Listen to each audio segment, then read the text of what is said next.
अस्सलाम वालेकुम। मैं शुगर दी मरीज़ हाँ और मैं बहुत बीमार शमार रहनी हाँ और मेरे मियाँ नू 13 साल हो गए फौत होए नू। यही मेरा पुत्र कमाने वाला है, कमांदा है ते घर दा सर्कल चलदा है। मकान किराए ते, घर दा बिल, किराया और मेरी दवाई सब कुछ इहदे सिर ते सी।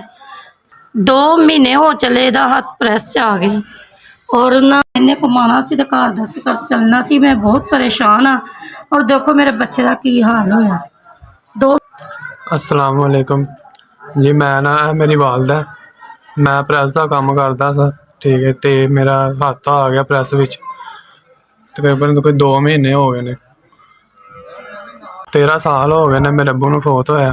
पहले मेरी अम्मी मजदूरी करते सी, हुण मैं करदा ते घर दा बिजली का बिल, किराया सारा कुछ मैं ही करदा सी ते मैनू सट लग गई। डॉक्टर कह रहे ने 2 ऑपरेशन होने ने, कम से कम 1 साल लग गया ना तेरे हत्थ चलदियां नू।